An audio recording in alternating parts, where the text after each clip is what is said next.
Olá, boa noite. Boa noite. Papa volta a fazer reflexões sobre São José.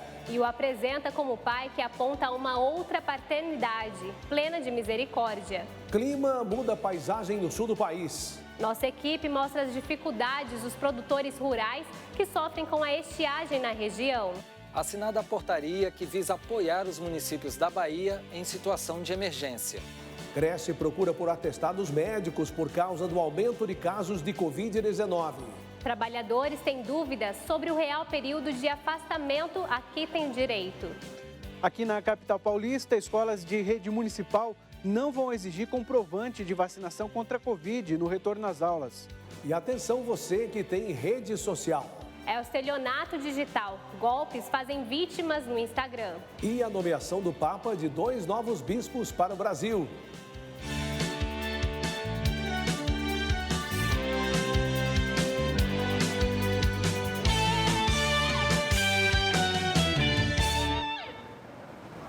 A ternura foi o centro da catequese do Papa no Vaticano nesta quarta-feira. O Santo Padre prosseguiu com reflexões sobre São José e o apresentou como pai terno, que nos aponta uma outra paternidade plena de misericórdia. Francisco também apresentou algumas intenções de oração, dentre elas a situação das ilhas de Tonga.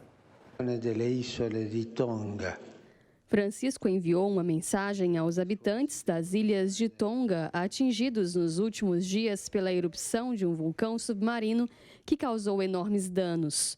Estou espiritualmente próximo de todas as pessoas atingidas. Convido todos a se unirem a mim na oração por estes irmãos e irmãs. Ad unirsi a me nella preghiera per questi fratelli e sorelle. Nas saudações nas diversas línguas, o Papa recordou que estamos na semana de oração pela unidade dos cristãos e disse para pedirmos a Deus com insistência o dom da plena comunhão entre os que creem.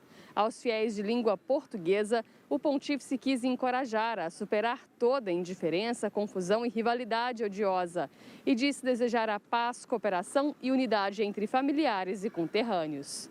Já na meditação, o Papa disse que não há nos evangelhos relatos explícitos de como São José exerceu sua paternidade, mas a partir das ações e palavras de Jesus é possível compreender que José foi um pai cheio de ternura. O pontífice disse que Jesus sempre usou a palavra pai para falar de Deus e do seu amor, e entre estes momentos está a parábola do Pai misericordioso.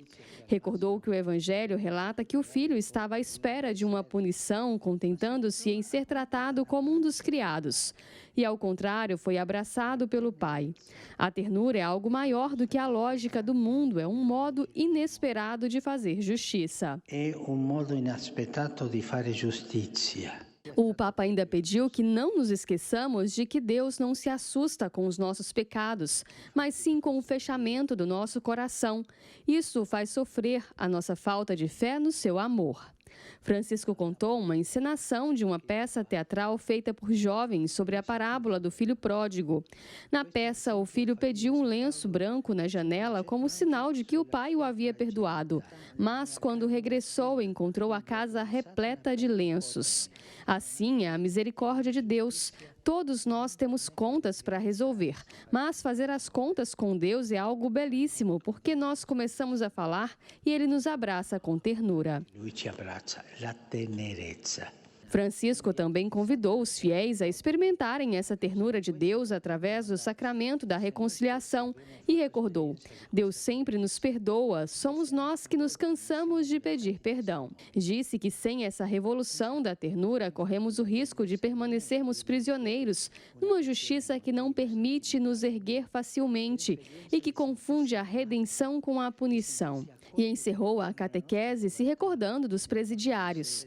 É justo que quem errou pague, mas é ainda mais justo que possa se redimir do próprio erro. Não podem existir condenações sem janelas de esperança. Rezemos pelos encarcerados para que nessas janelas encontrem uma saída rumo a uma vida melhor. E propôs uma oração a São José, pedindo que ele nos ensine a aceitar que somos amados precisamente naquilo que é mais frágil em nós. Concedei que não coloquemos qualquer obstáculo entre a nossa pobreza e a grandeza do amor de Deus. Tra la nostra povertà e la grandezza dell'amore di Dio. E o Vaticano anunciou hoje a nomeação de bispos para o Brasil. Vamos chamar o Rodrigo Luiz, que está em São Paulo e tem as informações para a gente. Boa noite, Rodrigo. É isso mesmo, boa noite para vocês. E olha, as dioceses contempladas com as nomeações são Novo Hamburgo, no Rio Grande do Sul, e São José do Rio Preto, no interior paulista. O Santo Padre nomeou Dom Antônio Emídio Vilar como novo bispo da Diocese de São José do Rio Preto, interior de São Paulo. A diocese estava vacante desde agosto do ano passado. Dom Antônio era bispo de São João da Boa Vista, também no interior paulista. Em coletiva de imprensa, hoje pela manhã, ainda em Boa Vista, Dom Emídio agradeceu a Deus e ao povo e falou do seu novo ministério. Diante deste novo desafio, lembro Dom Bosco que dizia: um desejo do Papa é para nós uma ordem. Assim acolho o pedido do Papa Francisco. Há 13 anos, quando fui nomeado bispo, já dizia: o mesmo Deus que nos escolhe nos faz fiéis até o fim. Não há por que temer o que virá, se é Deus que o quer. Salesiano de Dom Bosco, o religioso nasceu em 14 de novembro de 1957, em Guardinha, diocese de Guaxupé, Minas Gerais. Foi ordenado sacerdote em 1986 e bispo em 2008. Atualmente é bispo referencial para a juventude da Regional Sul 1 da CNBB. A posse de Dom Antônio será em 19 de março. E ainda, nesta quarta-feira, o Papa Francisco acolheu o pedido de renúncia apresentado por Dom Zeno Astentufel, da Diocese de Novo Hamburgo, no Rio Grande do Sul, por motivo de idade, e nomeou Dom João Francisco Salme como novo bispo da Diocese. Dom João estava na Diocese de Tubarão, Santa Catarina. A posse de Dom João está marcada para o dia 27 de março. E a gente está de volta com a Canção Nova Notícias agora para falar do clima, porque o estado brasileiro, conhecido pelo frio e clima ameno, vem enfrentando uma seca. E ondas de calor já são vistas há muito tempo. Ou melhor, já não vistas há muito tempo. A falta de água para consumo e produção rural já é realidade em diversas cidades do Rio Grande do Sul. A estiagem começou em novembro e vem preocupando produtores rurais sulistas. Segundo dados atualizados no fim da tarde de ontem pela Defesa Civil Estadual, mais de 300 municípios gaúchos decretaram situação de emergência. As regiões mais atingidas estão em Frederico Westphalen, com 42 municípios, e Ijuí, formada por 46 cidades. As principais culturas que estão sendo afetadas é a soja, a cultura do milho, o feijão primeira safra, a bovinocultura de leite e também a dessedentação animal e a água para o consumo humano.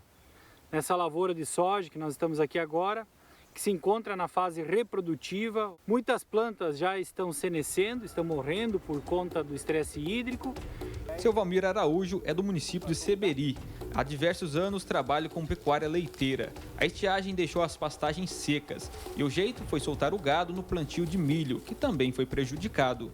A queda de produção do leite foi mais da metade. E não sei até quando que cada entrega a gente está vendo que está caindo mais. Agora, a respeito ao milho, a maior parte dos produtores aqui é 100%. O que vai restar para as vacas catar esses pés de milho aí que não tem, é só para ver se elas ficam de pé mesmo. Seu Valmir está entre os mais de 22 mil produtores leiteiros afetados pela seca. O estado do Rio Grande do Sul estima uma quebra de 1.600.000 litros de leite por dia. O que vem causando esse tempo mais seco no sul do país é o fenômeno conhecido como Laninha, que traz bastante chuva para o norte e nordeste do país e pouca chuva sobre o sul.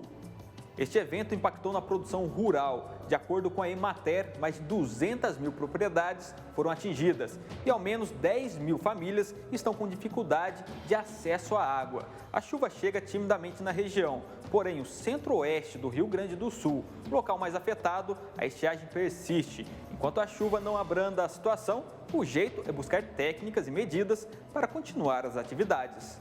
O que o agricultor pode fazer? Tentar investir na parte de irrigação, quando possível, quando for permitido, quando ele tiver condições, tentar fazer escalonamento de plantio, para que pegue épocas melhores nesse sentido e torcer para que essa laninha vá embora o mais cedo possível. Padre Gilberto é pároco na Igreja Sagrado Coração de Jesus, no município de Ijuí. Filho de agricultores, ele afirma nunca ter visto uma estiagem tão severa. E o pior de tudo, está faltando água em alguns municípios vizinhos. Essa estiagem prejudicou e continua prejudicando os agricultores.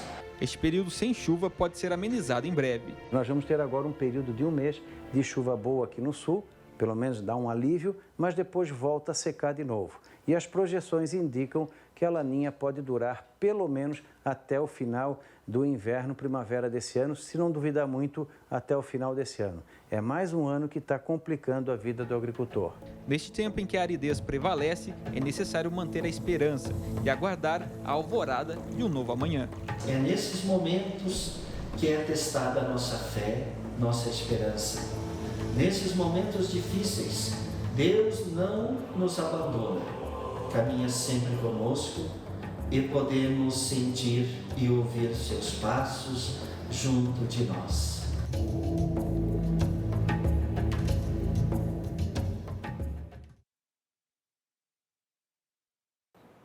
Como vimos na reportagem, a onda de calor afetou os produtores agrícolas no sul.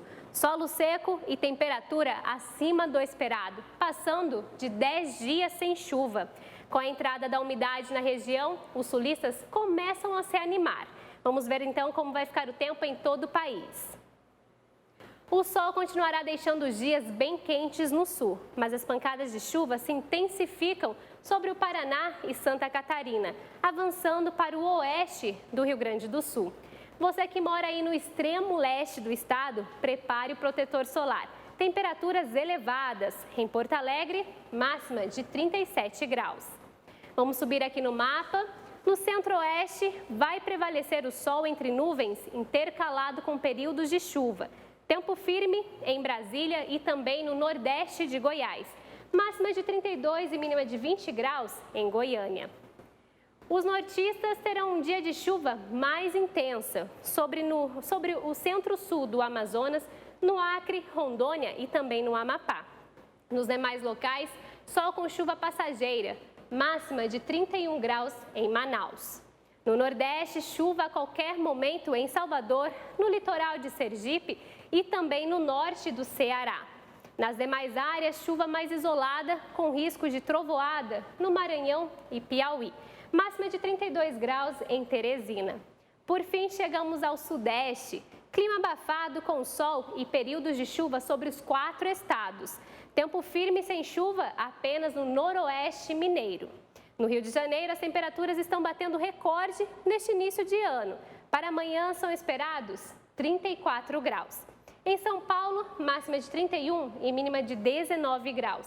Belo Horizonte, máxima de 31 e mínima de 20 graus. E Vitória, máxima de 32 e mínima de 21 graus. Agora vamos a Brasília com Rodrigo Salles, que traz informação sobre um auxílio do governo aos estados e municípios afetados pelas enchentes. Boa noite, Rodrigo.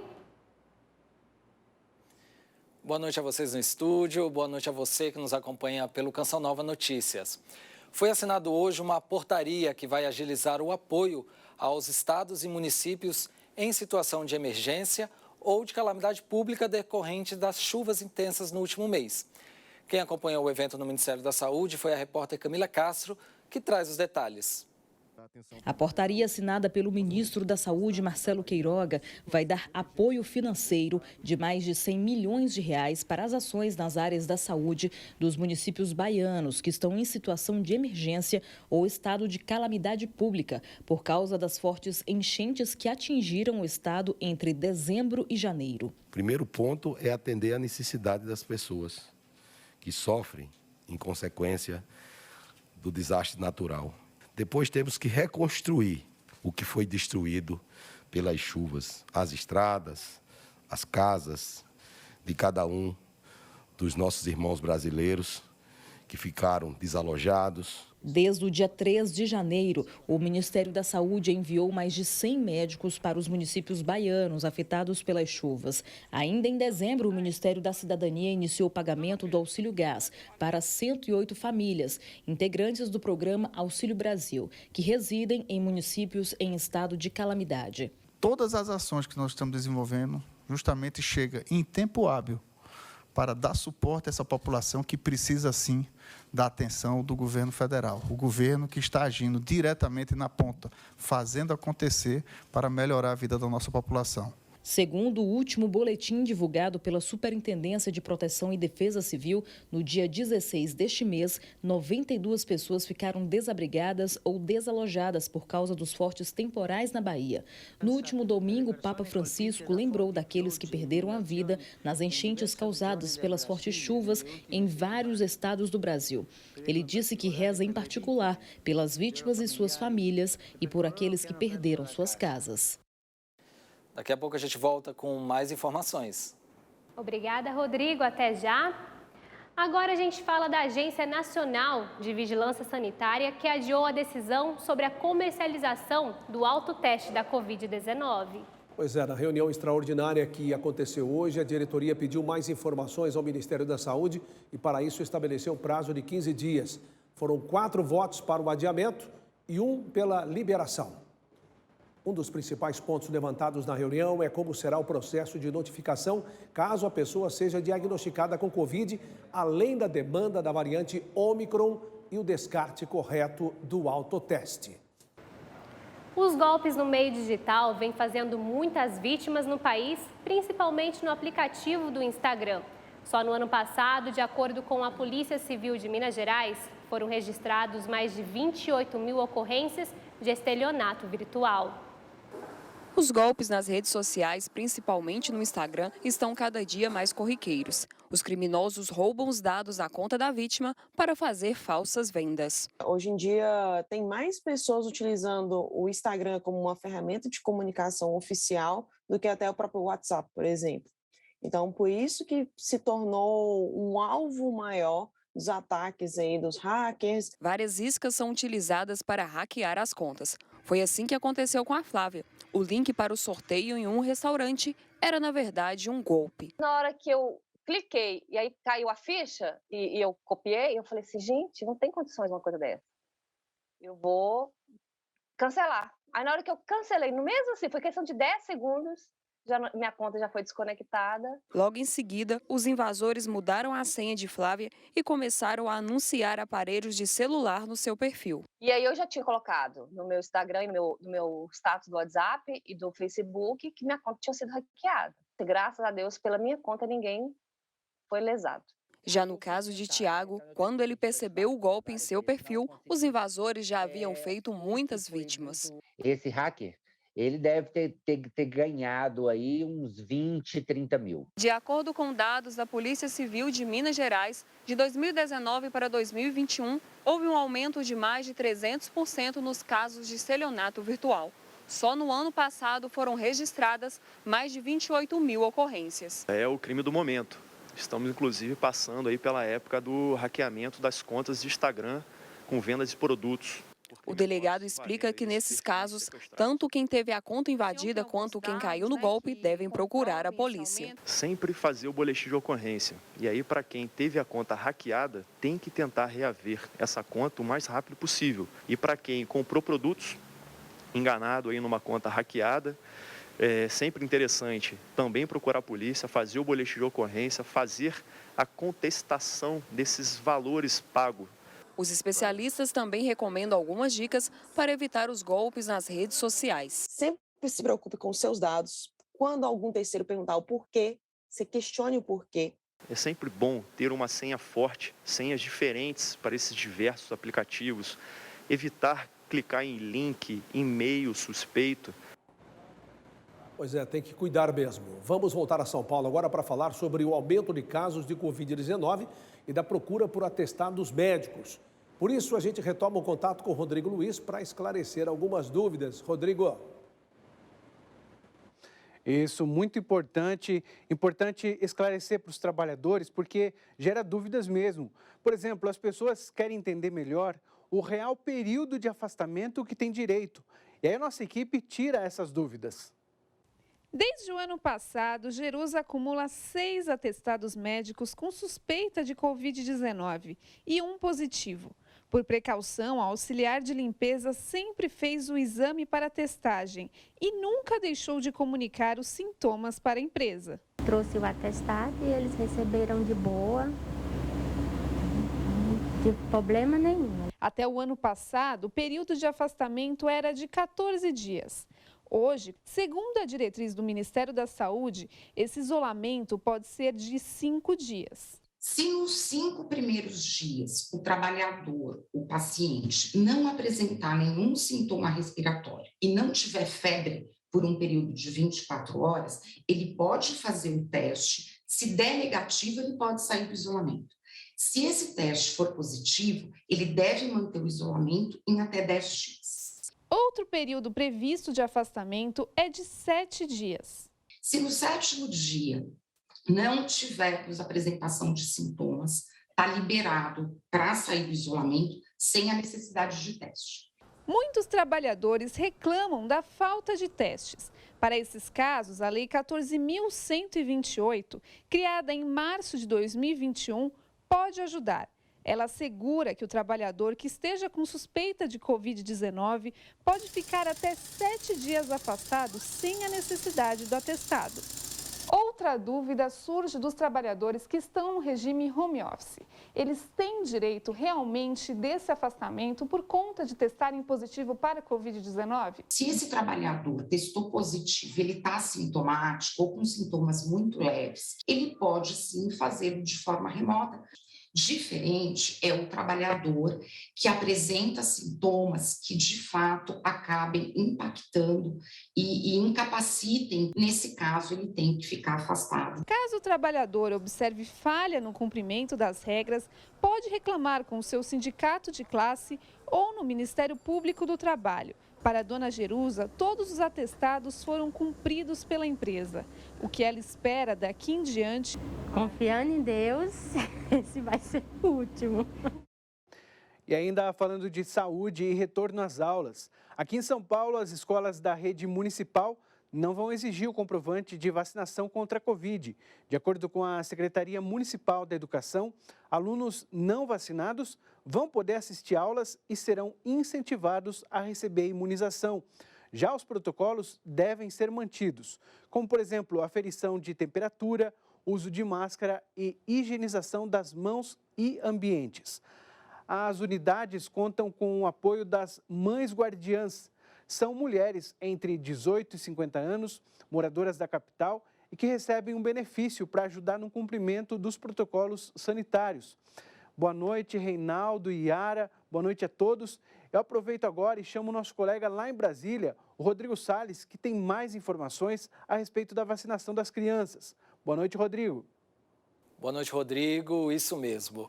Vamos continuar falando nesse assunto porque a Advocacia Geral da União protocolou hoje no Supremo Tribunal Federal uma petição relatando um quadro preocupante na aplicação das vacinas em menores de 18 anos.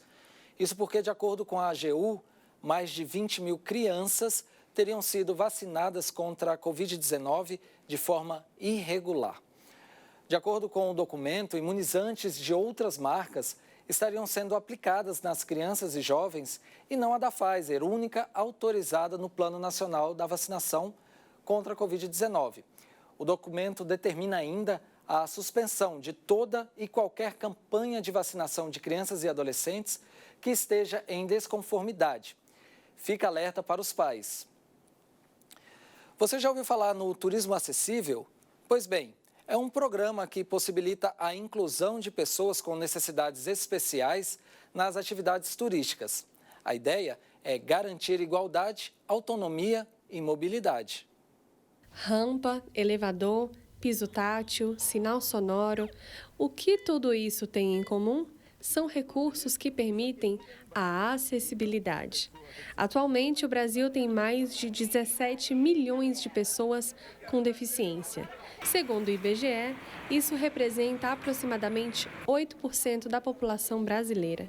Mas nem todas as cidades do país possibilitam a inclusão. Cadeirantes, pessoas cegas e surdas, por exemplo, precisam enfrentar inúmeros desafios todos os dias. E apesar dos direitos serem garantidos na Constituição, o simples gesto como ir e vir, para muitos, ainda está longe de ser uma realidade. No meu caso, sou cadeirante, é difícil encontrar lugares totalmente acessíveis. Então, nós já vamos, né, com esse frio na barriga. Será que vão ter os acessos devidos, acessos necessários para que eu consiga ir e vir com segurança em todos os lugares? Políticas públicas podem ser uma das formas de beneficiar os milhões de deficientes brasileiros, como é o caso do programa Turismo Acessível, desenvolvido pelo governo federal. O projeto tem o intuito de promover a inclusão social no turismo e, assim, mudar a forma de atendimento em aeronaves, ônibus, hotéis e pousadas. O turismo acessível possibilita que as pessoas com deficiência consigam saber os lugares ideais para elas irem, né, com total segurança. Apesar do desenvolvimento, ainda preciso alcançar muitos avanços para que o turismo, de fato, seja acessível a todos. Para embarcar no avião já é complicado, né? Então, a partir daí já começa uma viagem estressante, desgastante, e chega na cidade, ainda me deparo com as dificuldades que não tem rampa, né? Muitas das vezes não tem elevador. A gente vai ficando por aqui, uma boa noite para vocês e amanhã a gente se encontra. Em Sergipe, nossa equipe de reportagem foi até a cidade de Campo do Brito, a 65 quilômetros da capital Aracaju. A viagem é para mostrar como os moradores desta região levam a sério a produção de farinha de mandioca, fonte de renda de quase 1.000 famílias. Campo do Brito, cidade a 65 quilômetros de Aracaju, fica no agreste sergipano e tem 20 mil habitantes. Além da pecuária, muitas famílias têm na plantação de mandioca o sustento de todos em casa. Viemos ao povoado Gameleira para conhecer a realidade dessas famílias. Depois que a raiz da mandioca é arrancada da terra, vai para as casas de farinha. Um galpão onde os trabalhadores têm como primeira missão raspar as raízes colhidas no campo. É daqui que sai o sustento da Luana. Pegar de uma em uma para poder raspar todinha. Para dar raspada 10 horas da manhã, 11 horas, graças a Deus nós já acaba. Fazer farinha dá dinheiro, mas tem sacrifícios. Sabe que horas a dona dessa casa de farinha, a Taislaine, acorda para trabalhar? Começa 1h40. Aí acaba de raspar mandioca, umas 6, 7 horas, ou já trazer mais. Depois de raspar, a raiz é amassada e se forma uma pasta. Em seguida, é moída nessa máquina até virar farelo. Essas casas processam 90 toneladas por mês. Depois de moer, o farelo vai para os fornos a lenha. Nesse processo, perde toda a água. Esse tipo de negócio com casas de farinha está dando tão certo aqui em Sergipe há tantas décadas pela qualidade do produto. Um dos segredos a gente encontrou aqui nessa casa de farinha. São os fornos onde a mandioca ela é torrada. Aí você vai definir a graduação da farinha. Aqui em Sergipe, nós somos conhecidos como a farinha mais fina do Brasil e que é tão querida até por outros clientes de estados variados do Brasil. As casas de farinha fazem parte das raízes empreendedoras de Campo do Brito. Sandra é agente de desenvolvimento no município e conhece a realidade das mais de 800 famílias que beneficiam a mandioca. Aquele município que prioriza sua vocação na geração de renda, ele tem tudo para estar sempre mais à frente, fortalecendo aqueles que vivem desse tipo de estabelecimento. Depois da farinha pronta, os sacos são trazidos para uma cooperativa que investiu na apresentação do produto para o consumidor. Essa ensacadora embala a farinha em sacos plásticos de 1 quilo. Daqui vai abastecer os mercados de Sergipe e da Bahia também. Hoje a gente produz macaxeira a vácuo, tapioca a vácuo, bolos, beiju, pé de moleque, bolacha, tortalete, panetones, ou seja, com a mandioca tudo é possível. Pois bem, a gente agora vai para a cidade de Delfim Moreira, no sul de Minas Gerais, que tem se destacado na produção de azeite em fazendas. As oliveiras são típicas do Mediterrâneo e, de certa forma, se adaptaram bem à Serra da Mantiqueira. E movimentam a economia local, proporcionando qualidade ao consumidor. Tranquilidade, paz e um convite para a espiritualidade. Com 8 mil habitantes, Delfim Moreira é uma cidade localizada no sul de Minas Gerais, com características rurais e proporciona calmaria para o turista que busca algo diferente em meio à agitação do mundo. A terra natal do servo de Deus Padre Léo tem se destacado, além do turismo religioso, na produção de azeite em fazendas. Totalmente adaptada aos países do Mediterrâneo, as oliveiras começaram a ganhar espaço no Brasil de uns anos para cá, principalmente na Serra da Mantiqueira, como explica este produtor. O ano de 2021, apesar da safra não ter sido tão grande, a gente teve um azeite de excelente qualidade e a comercialização foi total. E tem tido um retorno bem interessante em termos de retorno assim, de qualidade, de sabor. O retorno das pessoas é muito bom.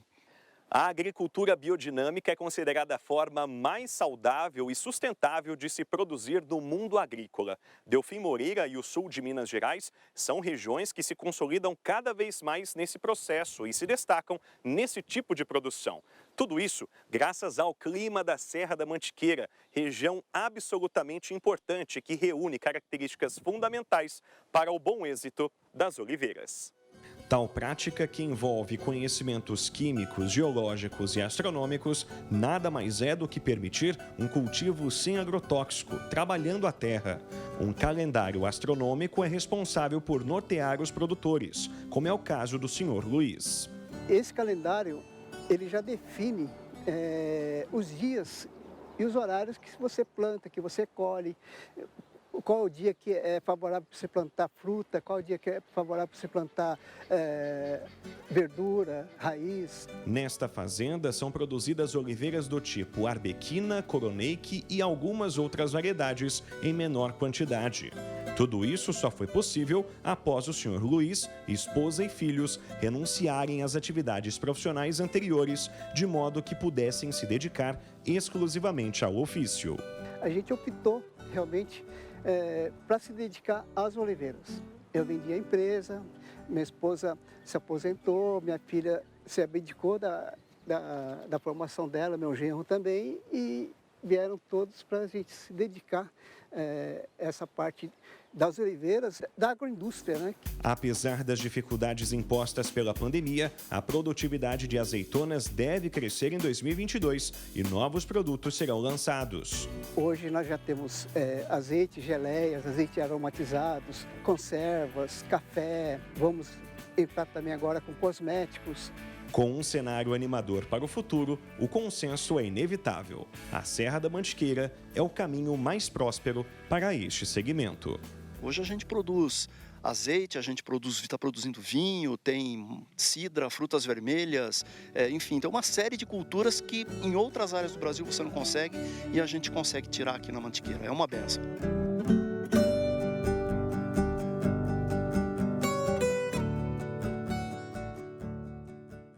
Que bom ver esta produção prosperando, né? Olha, as notícias sobre a igreja, o Brasil e o mundo você também confere em nosso Instagram. Acesse lá, @CN Notícias. Assista em instantes, às 8 horas, a transmissão da Santa Missa do Clube da Evangelização, direto do Santuário do Pai das Misericórdias. A gente se vê amanhã. Uma ótima noite a você. Boa noite e paz para você.